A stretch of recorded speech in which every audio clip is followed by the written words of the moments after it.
He's going to share some stuff with us about anger, and it seems to be a thing in our culture now. I mean, I don't even remember this thing about road rage. I mean, a few people get mad once in a while, but no, I mean, people have shot people, kids going into school and doing the same kinds of things, and people manifesting anger in various ways from children all the way up through the elderly. And it seems like our culture is getting a lot more uptight, and I'm just not exactly sure exactly why and then how to deal with it. So maybe you can help us with that. And I'm glad we're able to do a special program on this subject because it's really relevant to our culture right now. Thank you. And we're going to do that. All right. That's what this next program is all about. All right. Good. Well, I'm going to start tonight by asking you a question. How many of you have ever gotten partway through a midnight snack, ditched it, and found it a few days later? Well, you know, over the years, I've got all kinds of interesting feedback about students that have had a bowl of yogurt that was underneath their bed, or ice cream, or a piece of pizza. And one of the things they always describe it as is that changing color, various colors of mold, and I always ask them what it tasted like. And most of the time, they haven't tried it. But the basic reality is that anger is exactly the same way. Because what ends up happening is that it's not like it disappears when you have it. You have to do something with it. So whether it's that bowl of ice cream underneath the bed that's never got dealt with, anger becomes that same kind of an issue in time. Fortunately, anger is a maturity issue. It's not a genetic thing. Those kind of deals you're just kind of stuck with. The colors of your eyes, how big your feet are. But when it comes to anger, it's a maturity issue, which means as long as you're willing to apply energy and effort, you can make some progress. It's kind of like riding a bike uphill. As long as you apply energy and effort, you're going to make progress. Otherwise, you slide back and then you're in trouble. Now, the first level of anger we've all seen multiple times, and that's called the temper tantrum. And that's your basic hit and spit thing on the floor. And there's absolutely no maturity to that at all because the floor has nothing to do with the problem. And at that point, it's just raw emotion. And hopefully for most of us, we watched our little kids do it and it stayed at that level. Most people make it to level number 2, and they usually do that when they're about, this tall or so, and they still have the diaper waddle on, and they'll waddle up to your leg and they go, because level number 2 is called the hit and grunt. And it's a little bit more mature than level 1 because at least they're identifying people as a part of the problem. Now, sometimes parents will go, oh, isn't that cute? Joey's mad. But then they realize fairly quickly that, you know what? If he's 16, this is not going to be cute. So, Joey, you can't do that. So most people progress up to level number 3. And typically, level 3 is seen very easily and often, especially if there's more than 1 or 2 siblings running around at the same time. Because level number 3 is called the point and shout. It kind of goes like this. Because you see, each community, each home, each area has their own vocabulary, but the same general action is there. And unfortunately, we've all heard that little jingle, sticks and stones will break my bones, but, and you finished it, but we know that's not true. And so even though there's no physical action that's involved in that particular stage of learning how to deal with your anger, it still can be a very destructive stage. And so that kind of tends to lead to the 4th level for most people, which is called silence. Now, silence works for everybody except for the people who are angry. Most of us have lost some sleep at night because we were quiet, we couldn't sleep, and the anger was still inside. Whereas everybody around us may be going, wow, it's so nice, you know, he or she is handling this so well, and they're not making a big thing out of this. And the problem is that if you get stuck in silence long enough, you can have some real long-term health issues. That's one of the reasons why I do this talk in the schools and in many different places, is because I reached a stage in life where I started to have health problems so bad that I couldn't stand up. And so I tried to figure it out myself. I was involved in athletics all the way through college. And so I thought, man, what is this? And I finally couldn't. Finally ended up having to go to my doctor. He sent me to a specialist. And I don't know about you, but whenever they use the word specialist, I have an imagination for the worst things possible. So I was thinking, okay, here I'm going to leave my wife, 3 little kids, and it's just going to be this horrible thing. Well, after 4 hours of tests, x-rays, blood work, all kinds of different things, he says, there's nothing wrong with you. And I said, whoa, wait a minute. Live in my body for 10 minutes, then tell me that. And he says, no, as young as you are, as healthy as you are, he said, I've seen this kind of a deal a few times, but whenever I have, it's always related to stress. And as soon as he said stress, I knew what it was. There were issues going on at work that I didn't know how to deal with. And because I didn't know how to deal with them, I knew the temper tantrum wasn't appropriate. I knew a hit and grunt wasn't appropriate. I knew a point and shout wasn't appropriate. And so all I knew was silence. Now, the challenge is that not only physically can it take a toll on you, but it can also go way past your physical boundaries as far as immediate health issues, but it can also roll into some really long-term issues. One of the things they've found is that for people that never learned how to deal with their anger, they often become very high-risk heart attack victims later on in life because of that toxic dump, that energy surge and happens when we're angry, gets dumped into the system, never gets dealt with. So long-term health issues, short-term health issues, but it can also cross over into mental wellness. My wife and I lived in the area since we were married in 1978, and so for her family's in the area and mine, well, her grandmother was placed into a rest home up in the Gig Harbor area. So we went up to go visit Grandma the first time around, and she's just this incredible grandma, kind of the classic milk and cookies grandma. So we go up there, we go to the front door, and we say, "Hi, we're here to visit, Bernice Williamson," and they look up on the chart and they go, "Okay, here's where she lives. Don't let anybody escape. Here's the security code to get out." We're like, "What?" I mean, this is Grandma Bernice. So we head down the major hall, find her little sub hall, and we go, okay, so we open the door very carefully, and sure enough, behind the door, there's this little old man ready to escape, and he's ready, but we close the door gently so he doesn't get away. But as we do that, we notice there's a punch pad on the door. You can't get out without the security code. So we head down this long hallway, because at the end, there's a large gathering room where they're playing dominoes, watching TV, and just kind of conversing. And so we pop down there, we're looking for Grandma. We spot her, we head in her direction, and all of a sudden there's this guy that pops up out of nowhere, and he goes, "Here's your pink slip, you're fired now, get out of here." I'm like, oh great.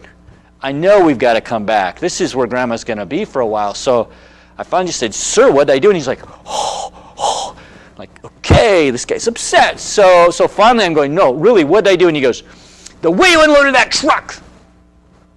Okay, first there's a pink slip that I can never see, and now there's a truck somewhere, and I'm in major trouble for this, because probably he got in major trouble for it, who knows, maybe years before. And so every time we went up there to visit Grandma before she passed away, this guy of the truck, I mean, pick an issue, sooner or later it came out. And there were even times when he would just come over and stand there and growl, just kind of, and get mad at us. I remember one of the last times we went up before she passed away, and my youngest daughter was really small, and she just grabbed my leg and she goes, "Daddy, are we going to go visit great-grandma again?" I go, "Yeah, Abby, we are." She goes, "Oh, Daddy, that man scares me." I go, "Abby, he scares me too." But what scared me the most was he was the youngest guy in this whole place. Everybody else was in their 80s, 70s, 60s. This guy was in his 50s. But you see, he'd never learned to deal with his anger, and so that stuff was continually coming out of the poor guy. So he's kind of like what I would call eternally angry. Now that's the challenge with level number 4, and especially with gentlemen. Now guys, as you've probably already figured out, we are not as verbal as the ladies are. Also, we don't mature as quick physically as they do. So especially in those junior high years when the girls are starting to get a little bit more verbal, we have our 9-word vocabulary. It includes football, baseball, basketball, computer, whatever. And that's really about all we do. And it's really hard because, excuse me, we go through, excuse me, this really awkward stage that the girls don't have to deal with. And so guys learn to be non-communicative because it's really hard to be cool and do it at the same time. So we can communicate like this if we know each other really well. We can just kind of go, huh, ha, ha, ha, ha. And just a little nod and bob, a few grunts and noises, and we're just fine, which is kind of the challenge for us. So as we're working our way up this thing, we get to that silent level, and it's very easy for us to get stuck there. Now the challenge is if we quit trying, we'll roll back, which is one reason why, because when you roll back, the first level you run into is the point and shout. Unfortunately, it has become the point and shoot. Because right now, number 2 and 3 leading causes of death amongst young men, 15 to 24, is a handgun. We shoot ourselves after we've shot somebody else. And when you look at all the school killings, the Columbines, all those kind of type things, the profile of these young men is almost identical. They were always stuck in silence. They never learned how to be expressive and to work through verbally their anger issues. So for the guys, that's that challenge of getting stuck in silence. Now, ladies tend to make it up to level number 5, which unfortunately they don't do all that well at, because it's typically the junior high years, and I've had thousands of young ladies tell me that those are probably some of the hardest years of their life. It's that whole junior high period. And what happens is they get to level number 5, which is where you try to say it right, but it comes out wrong. Because you see, what happens is when you're angry, there's actually a neurological block that kind of says, okay, brain, you cannot participate, which means you can't be creative and angry at the same time, which is actually good. Because if we were creative and angry at the same time, we'd be scary. So what that typically means is you have a couple different kinds of interaction that take place. First off, there's the nothing mode, where somebody's made you mad and you just stand there going, and then you walk off, and after about 5 steps, then you think of the things you could have said, could have done. Well, that means you did nothing that time, but unfortunately it goes into a bucket. And then what tends to happen is that people will put all those different options in the bucket. And so after a certain length of time, an opportunity comes up, somebody makes them angry, and they just take that bucket and they go, oh yeah, whoo! And you can always tell when you've gotten the bucket because you're looking at that person and thinking, what's wrong with you? I mean, that wasn't that big of a deal. And then if you've dumped the bucket, you may walk away initially going, yeah, yeah. And then you think about it a little while later and you go, oh, man, I really messed that one up. So for the gals, they get to that level number 5, typically those junior high years, and because it's such a challenging time at home with the parents, at school with friends, maybe the first boyfriends, all those kind of interactive things, sooner or later a few of those don't work really well, and then they typically fall back to silence. So what you end up happening is if the guys never got past it, the gals fall back to it, and now we have our culture. And then, of course, they get married. So, da-dun-da-da, da-dun-da-da. 2 silent people get together. And when the conflict issues come up, they don't know how to work through them, they don't know how to resolve them. And so ultimately, statistically now, in more than half the cases, the woman initiates the divorce, and over half of those cases, the man had absolutely no clue it was coming because she was stuck in silence, never learned to express in a way that he understood what was going on. So that's kind of become our culture, and that's part of the problem why when we look at what's going on around us and we see things in the newspaper on a regular basis, that kind of explains our challenge, but it doesn't excuse us to do something different. So level 5 is that try to say it right, comes out wrong issue. Now, here's where part of the challenge is that that's an awkward time. It's kind of like riding that bike again up the hill. I would say that many of us have scars and stitches from our bike riding days.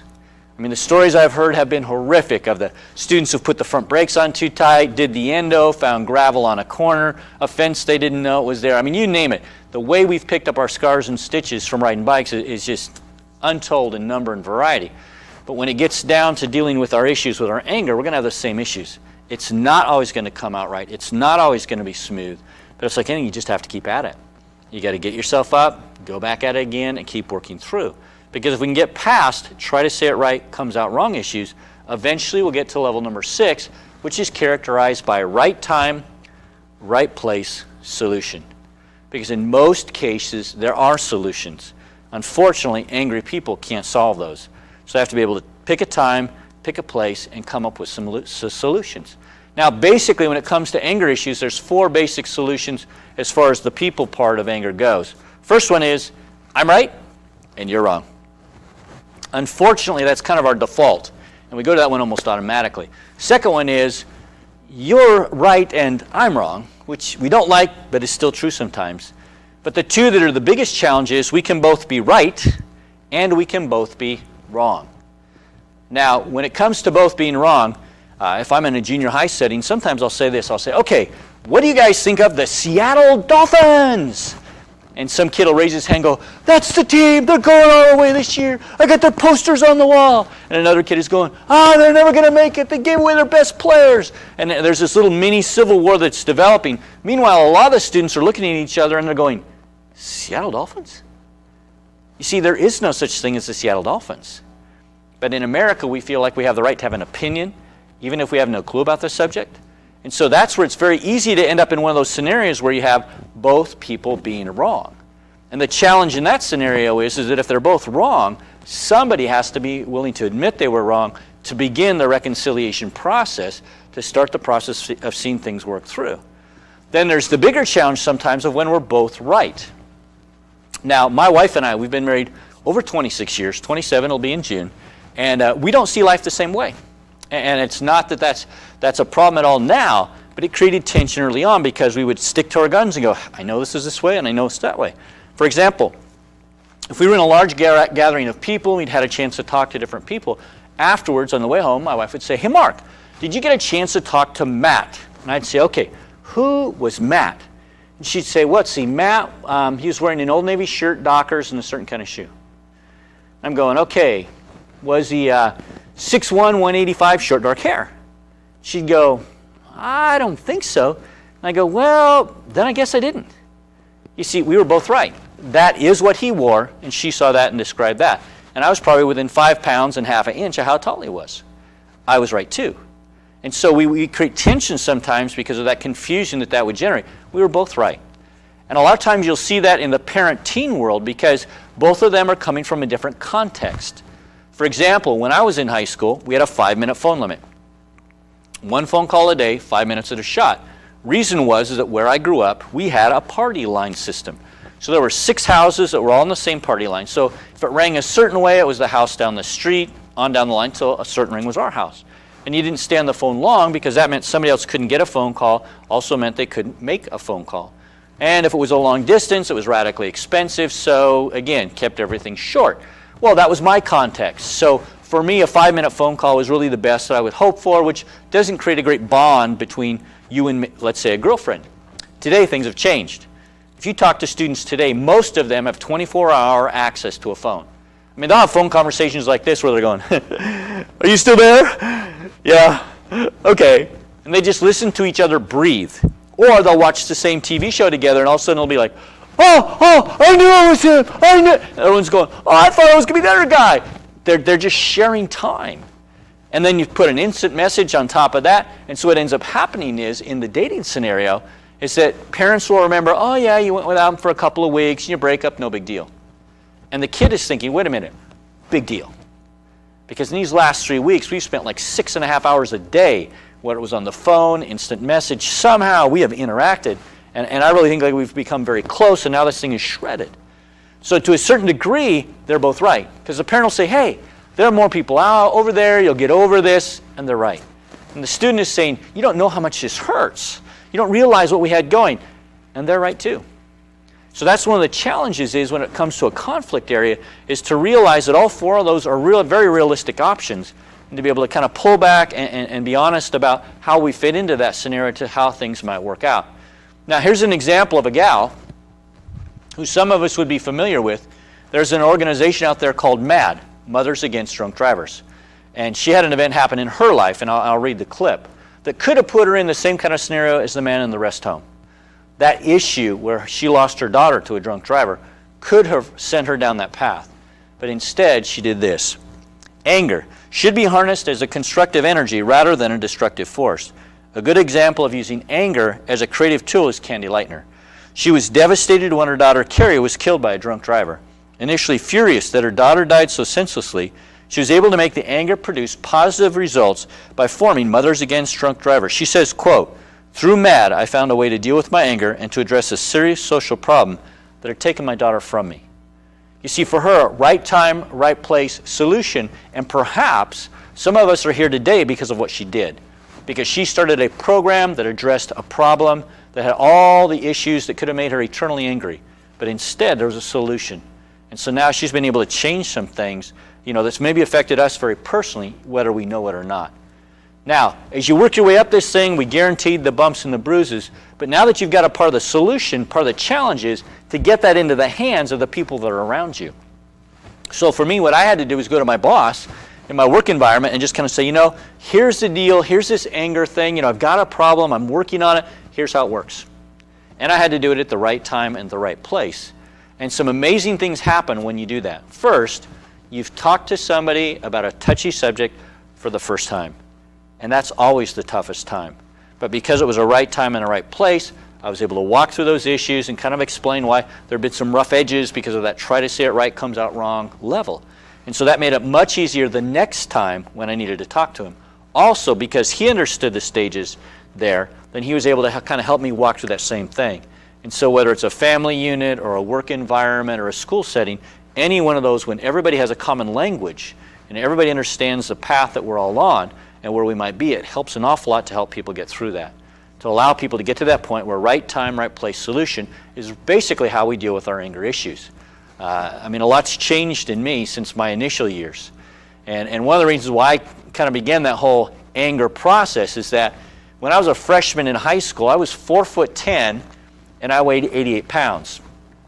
Now, I finished my high school career here in Thurston County at North Thurston High School, But I started in a little school in eastern Washington where I was called a Winthrop Pirate. And so I've got my annual here, and here's my freshman class. I think there's 23 of us. And I am by far the shortest person in this picture. And I'm just going to go ahead and do this and just see if that works. But, you know, as a 4'10", 88-pound freshman, I knew when somebody had a bad day. Because, I mean, I couldn't defend myself. And if somebody had a bad day, man, they could zero in on me, talk to me, you know, take advantage of me, do whatever they wanted to me, basically. And so for me, it was a real challenge being a freshman in high school. And your freshman years are tough enough anyway, but because of my physical limitations and because it was a small town where I did not have the right last name, and if you're from a small town, you know exactly what I'm talking about, that kind of a challenge was just kind of ongoing. So I had all these issues, and I tried to do sports, and that wasn't really all that successful, and I tried an awful lot of things that really didn't work all that well. Probably the only success I really had as a freshman in high school was playing baseball. Because you see, at 4'10" and 88 pounds, I created an interesting strike zone for the pitchers, probably about half the size of my school annual. And so the last year that I played baseball, I was very productive for the team. I batted .500, I got 1 hit, struck out once, and I got 37 free walks to first. Now, I'll ask, so how many pitches does it take to get a free walk? And almost invariably, people say, oh, 4. And I'll go, 4? And then finally, a student will go, 1. And I go, that's right. Because those 37 free walks, out of those, 22 I got hit. So I wasn't the leadoff hitter, I was the leadoff hittee. I would get in the batter's box, they would hit me, because they probably tried to pitch to me in the first inning, realized they couldn't do it, why waste pitches on this guy? So they just hit me. So my job was steal second, steal third, get hit home. It happened all the time, but it wasn't much fun. So I did not have a functional, happy freshman year. Well, fortunately, we moved over here, ended up going to North Thurston High School, and found a very safe sport called swimming. Great, doesn't matter how big you are, throw you in the water, wind you up, away you go. So that was a positive, grew a little bit in high school. My draft card says I'm 5'5" and 112 pounds. Went off to college, continued to grow, and so now I'm about 5'10", about 165, 170. So I'm not huge now, but I was really small then. And by the time I finished up at college, I'd spent 4 years there, involved in academics as well as athletics, and had 1 extra season, so I stuck around for that last semester. And so, you know, at that point in my life, nobody had messed with me for years. And very athletic, very, very physically fit. And I remember one time my wife-to-be and I were together, and we're walking up a hill, because if you go to Wazoo, you're either walking up a hill or you're walking down a hill. So we're going up, and as we're walking up like this, these 3 guys pulled in behind us. And at some point in their conversation, they decided to talk about her. And I don't remember exactly what they said, but I do remember what I did at a certain point. I remember just wheeling around and just going, who dies first? And I wasn't thinking, you know, you shouldn't have said that. I wasn't thinking, does your mama know you talk that way? I was thinking method number 1, method number 6, method number 9. Because when I was in high school, the Vietnam War was still going on. And so these guys would come back from Nam and they'd go, dude, I know 3 ways how to kill somebody with my bare hands. I go, wow, well, tell me about it. So I'd listen really carefully and get all the details. Now, at 4'10" and 88 pounds, I don't know what I was going to do with it. But I'll tell you what, the problem had been stuffed inside me so long. Because here I am about ready to graduate from college. I'd done well in my sport. I was going to graduate with low debt. I mean, this gal and I are getting along great. But you know what? That anger was still inside. And it almost cost me. And I was very fortunate that I had a 2-phase trigger on my bucket. Because it was said, say something, do something. They had said something, but they froze. And because they froze, after about 30 seconds of silence, I just said, man, don't ever do that again. Turn around, start to walk off, and then I think of all the things that just potentially could have happened. And I'm thinking, my word, I almost threw my life away. You know, so for me to get a chance to kind of share some of these things so that somebody else doesn't. Because I've spoken before up at Thurston County Juvenile, sometimes with as many as 2 young men in there for murder 1. And you know, out of a group of 15 or 16 young people, that's tragic. And they'll try to act tough and bad and all that, but you know, they're going to spend the best part of their life in a place that's not going to do them any good. And with no privileges, no opportunities, and it becomes their life pattern way too often. And so for me, if I can get a chance to spare anybody from that, I'm going to do what I can. So that was an incredibly tough time, because as I walked away from that, I found that there was an awful lot of pressure and tension. And so what I think we need to find out is, to getting to that point of right time, right place solution becomes incredibly important. And if we can get to that time, right place solution, we'll find ourselves able to deal with that. And then what we also have to think through too is that we want to kind of keep things down thermometer-wise as cool as we can. Because we know the hotter things are, the worse our potential is. So as we work our way up the anger maturity scale, we have to kind of push our way down the other one. See, there's at the very top is physical violence. And we all know that the price for that's way too high. But before physical violence is verbal violence. And so that's something that we want to be able to take care of as well. And so what we'll find out is as we continue to push our way down these violent levels and get them to a point of control, then we've got a chance to actually do something in this whole realm of anger and continue to work up the anger maturity scale and make progress. Now, easy? No. Necessary? Yes.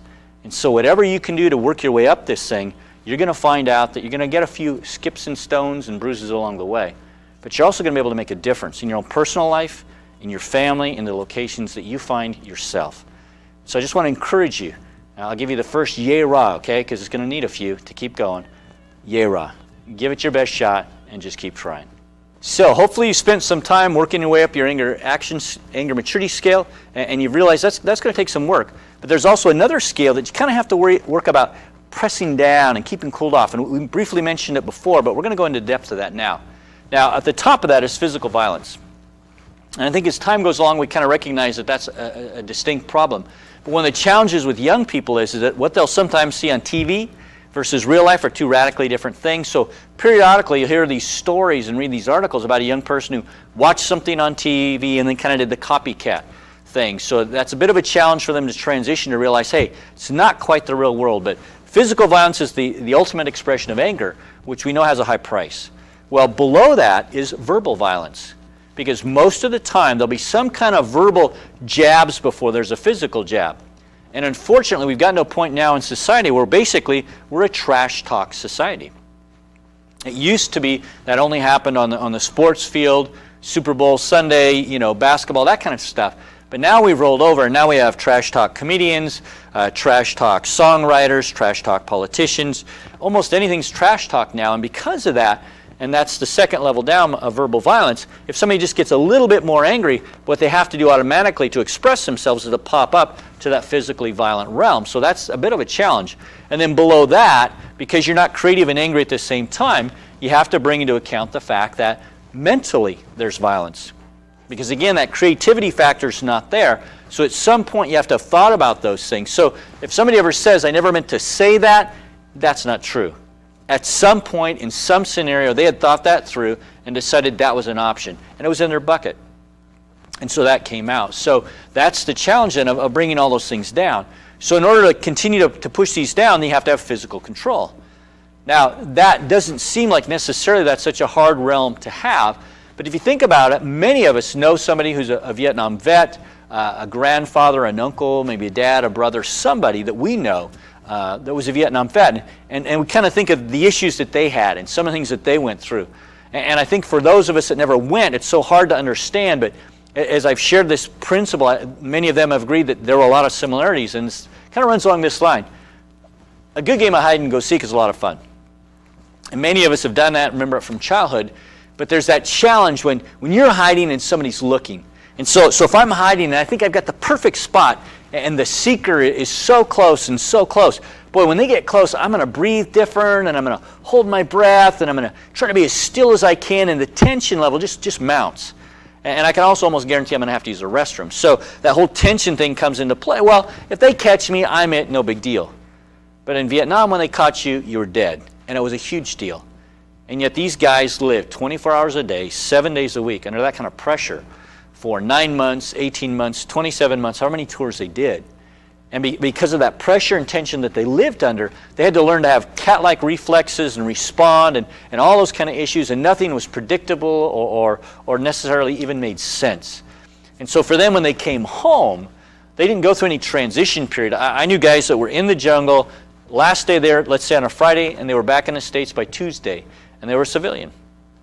And so here they are, they went from one extreme to the other with never any debriefing time, which is why the stories continued to come out of being touched on the back and they turn around and they kill somebody, or horrific little adventures like that. Well, they don't have physical control. And what has happened for them is they become a pre-programmed response. So what we have to do is just not give ourselves a pre-programmed response option. Because there's oftentimes too many different issues that are being involved, too many different things that are going on to be able to pre-program and say, I do this when this happens. For me personally, I don't need 12 ways to kill somebody with my bare hands. To be a husband, to be a father, to do anything I do. And so I've had to work really hard at not having that be a part of who I am. We'll share some of those ways here in a little while how that works. So you want to have that physical control. Well, obviously the next one below that would be verbal control. Because without verbal control, you'll never make it to right time, right place solution. Instead, you're going to find yourself in that try to say it right, comes out wrong scenario, and you're going to be stuck. And so that continue to bring things down under control, then you have to get to that point of mental control. Because if there's something going on in here, ultimately has a chance to work its way out. And so when we're talking with people, we'll say, man, if you know somebody who can't keep it controlled there, encourage them to seek help. Encourage them to talk to somebody. Or if it's a struggle we personally have, to recognize that that's a warning sign. When we can't control it here, that's the beginning of seeing things work up and eventually act out. And so there's this constant drifting down where we want to get everything down into the bowl. But like any kind of a thermometer, there's kind of a bowl at the bottom. And so that's where everything ultimately comes from. And if there's nothing in there that you have to worry about, you don't have to worry about it coming out. But if it's in there, the potential for action is scary. For example, man will be charged in shaken baby death. Lewis County prosecutors will formally charge a Centralia man with second-degree murder this afternoon after an infant he allegedly shook died from its injuries this morning at Mary Bridge Children's Hospital and Health Center, Tacoma. Happens too often. And what happened in that particular case, he was watching his girlfriend's child, the little baby was making noise, and he just picked it up in frustration and just went, "Shut up!" But that action on that small of a body was fatal. Now his intention was never to harm the child, but somewhere back in his history and in his little bulb at the bottom of the thermometer there, he decided that was an appropriate action. And unfortunately, this little child was the one that received it. And it doesn't just stop there. Boy meets girl, boy beats girl. Sam used to beat his girlfriend, but the 18-year-old from Southern California who has gang initials tattooed on his left knuckles insists it's not because you're in a gang, it's because you've got anger inside. The first time Sam punched his girlfriend, he says, I turned off my mind, and I put in pictures of violence at home, of a gang brother smacking his wife at a party. Sam left his girlfriend bloodied. Though he was upset by what he'd done, he picked up a beer and turned away. Quote, when you hit a girl in front of your homeboys, you've got to act like a man. Unfortunately, too true, too often. And it's just because, as he said, it's because you've got anger inside. And so who becomes your victim, who becomes it's acted out on is really hard to tell. In a more tragic sense, it comes out this way. Why parents kill. Roughly 1,300 children are killed by their parents or close relatives each year, including about 2/3 of homicide victims younger than 10. In the vast majority of the cases, it is not a deliberate, premeditated act, but the final episode in a long pattern of violence. And again, never original intention, but just that anger that's inside. And so what we have to be able to look at is when we think of that bulb at the bottom is how do we clean it out? How do we keep it clean? And what can we do to prevent some of those problems potentially coming out? Now, when I was in high school, I had a buddy named Mike, and Mike had a swimming pool. And for those of you that have lived in Thurston County long enough, you'll know we don't always get a summer. Sometimes the clouds are there almost the entire time, so kind of a precious time to think, man, we can go swimming when the sun shines. So every year we would have to clean the pool out, and that was a challenge because what we would do first is we'd suck all the water out with a pump, and then what was left behind was this evil mat of leaves and potentially dead animals that had crawled underneath the fence, and he lived on a corner lot, so when we as his guys would drive by, we'd pack up all our garbage in a McDonald's sack and pitch it out the window and see if we could drop it in the pool. So all three of those mixtures came into one place in that pool, and after the water was sucked out, it kind of looked like a bowl of Raisin Bran. It's been in the bowl way too long. So we called it our pool of possibilities. And so we would walk around it and look down there and look at the lumps and go, man, that's huge. What's that one? Oh, I don't know, I think that's at least a cat. Maybe it's that little dog we haven't seen for a while. And it was always just kind of a guessing game. Could have been a McDonald's sack, who knows. But one year it was my turn. So I remember getting into the pool with a snow shovel, the shallow end, and slowly begin the process of scraping everything down to the deep end. because at the deep end there was a blue bucket and a yellow rope. And so I'd pitch it, toss it in there, and my guys would do this. And always at least once they would let go, which is why I remember the blue bucket and the yellow rope. And I don't know about you, but I've kind of noticed throughout life that disaster always happens in slow motion. So here in slow motion is the blue bucket, yellow rope, and half a cat, couple of moles coming down, and as soon as it hit, it's just going to gush her out. And my only hope is that I can get my mouth shut. But you know, I don't have to worry about anything coming out of that bucket that I haven't put in. And it's that same problem when it comes to our anger issues. If it's not in there, because we're not creative and angry at the same time, I don't have to worry about it coming out, and nobody else has to worry about it either. Now, if you think it through, the little process we had to go through with Mike's pool has an awful lot to do with just our lives in general. For example, did it make any sense at all for us to throw our garbage into his pool knowing that in a certain amount of months we'd have to clean it out? No. No sense at all. But have you ever noticed how somebody's had a bad day? Maybe Monday's the day where it happens where you are, where maybe the weekend's been bad, and on Monday somebody's going, man, can't believe my dad, my wife, my whatever. And they throw their garbage. And if somebody doesn't have a cover on their pool, they'll take it in and then they'll go, oh, I hate it when that happens. And now not only do they have their own issues to deal with, they now have the garbage from somebody else. And it's very easy for somebody to collect. Now in a school setting, Monday's the classic day. I think job scenarios are very often the same as well. But they'll collect all these different things. And so if somebody was struggling with their own issues, and now they've added all these additional ones to it, it can kind of help just push them over the edge as far as maybe acting out in a way that's inappropriate. And so you have to think that through. Well, again, does it make sense to invite people to throw their garbage into your pool? No. And so one of the things people basically have to learn how to do is when somebody's beginning that process of starting to throw their garbage into your pool, is instead of letting it come in and infect you, so to speak, is to have your pool covered and kind of help them begin the process of learning how to turn that problem situation into a positive and to be able to start the solutions that we talked about before of working our way up the anger maturity scale and being able to come to a right time and a right place and a solution so they don't find themselves stuck in that in a lifelong pattern. And so keeping the pool covered, very important. Don't receive the garbage that's out there because sooner or later it'll be added to whatever you have and create a really potential problem. Second one is, as you know, we don't always have weather conducive to nice weather, swimming pools, and the like. So if you've got a swimming pool, wouldn't it be nice that on the few days you have where the sun does shine, that the sun could get to the pool? Well, all around Mike's pool were these deciduous trees. So shade in the summer, leaves in the pool in the winter. Now this was a pre-cover type time apparently for this pool. And so here was the challenge, is that in the summer it was so cold in there sometimes because the sun never shone. So we'd run to, I remember, one corner of the yard where the sun would shine and we'd stand there just thawing out enough to get back in for another 15, 20 minutes. Well, you know, trees have no problem growing around here. And all those trees could have been replaced very easily. And yet when you start to think about the different areas of our lives, some things just like those slow growing trees that just become a part of who we are. And then we start to get our ideas from there and maybe even our vocabulary and our interactive processes. So maybe it's the books we read, maybe it's the movies we watch. Because in an extreme way, those just have that steady dropping of things into our lives. Again, in an extreme example, but something that's happened. Vampire fan given life for horror killing.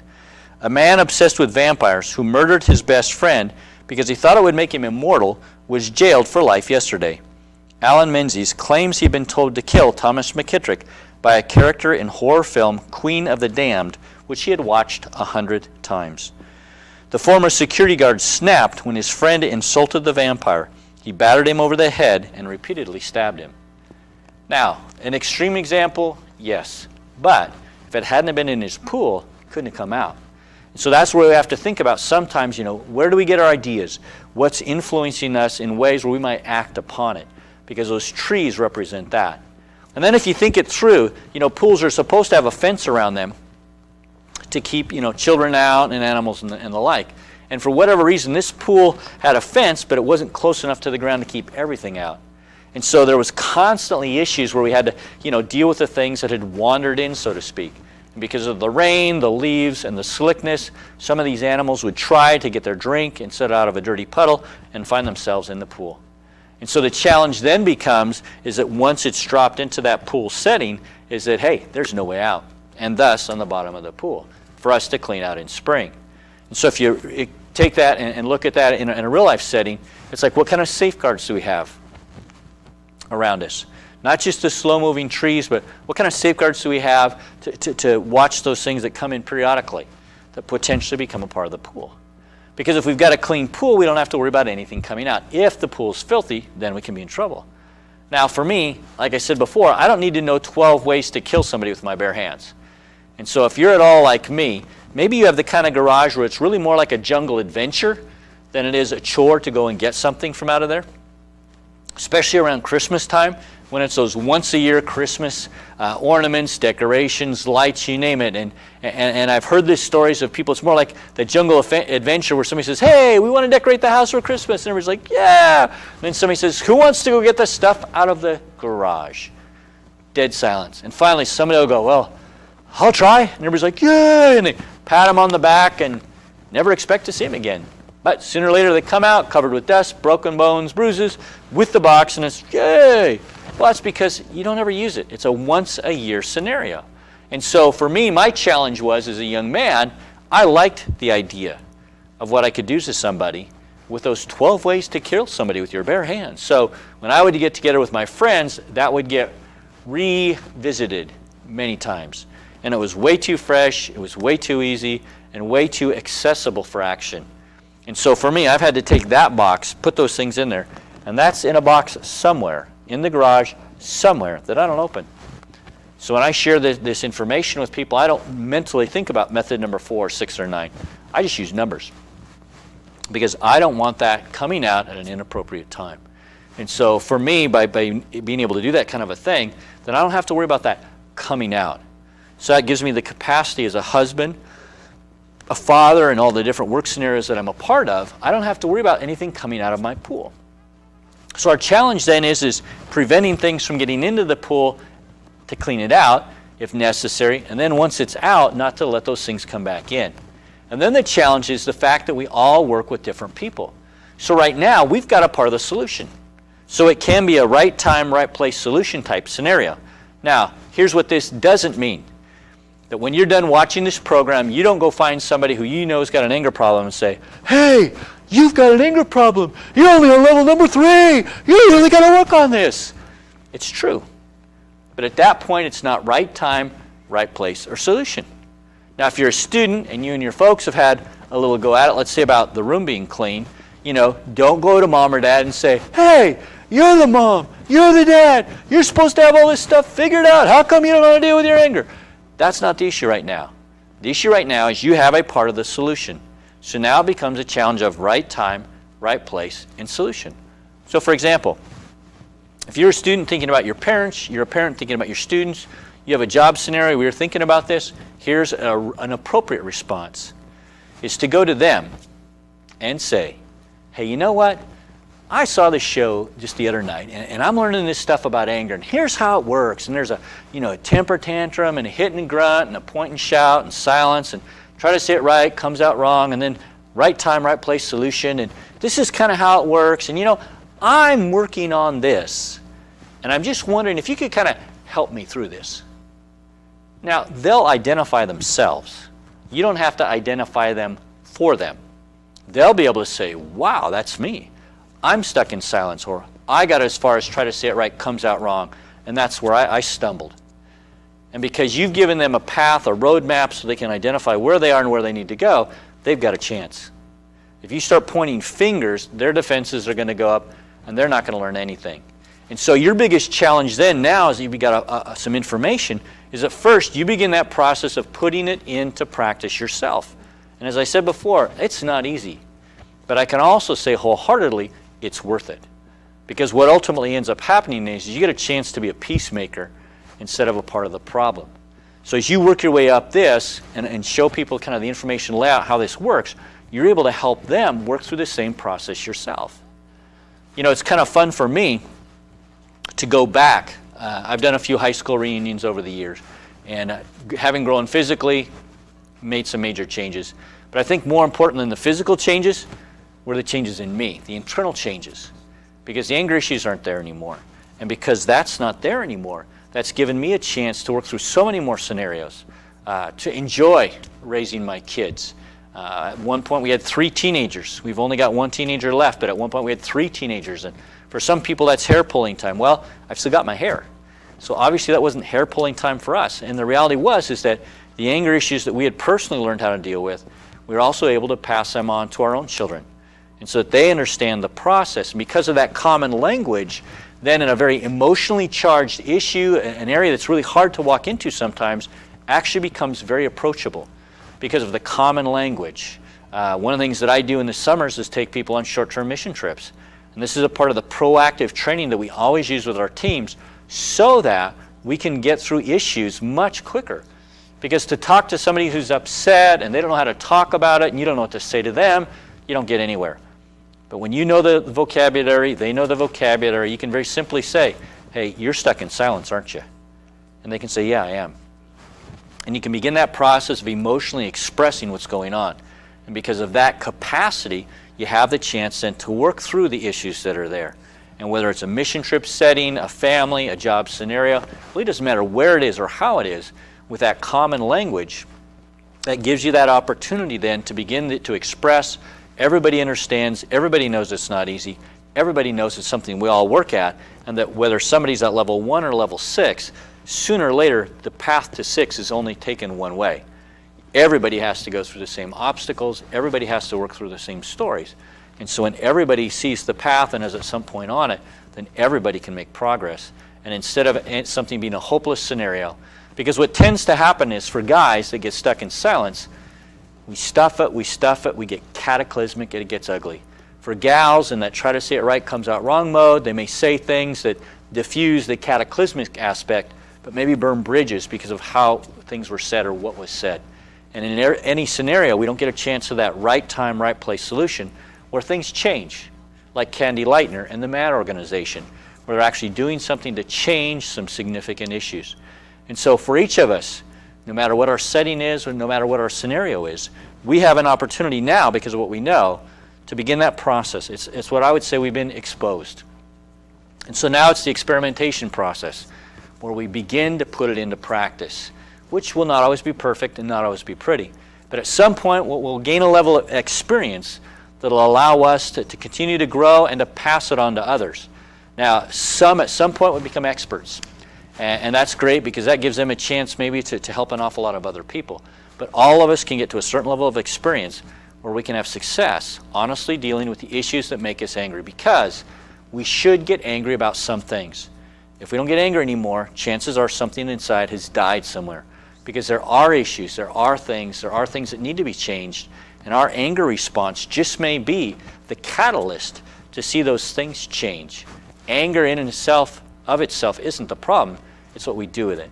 And so as we continue to work our way up the anger maturity scale and press down the anger action scale, we get a chance to be a part of the solution instead of a part of the problem. And so I'm just going to leave you with that for tonight, for today, and just encourage you, work your way through this, bring as many people along with you as you can in a way of right time, right place solution, and we can honestly make this a better place, and we can be a part of the solution instead of a part of the problem. Just thanks an awful lot for your attention and time.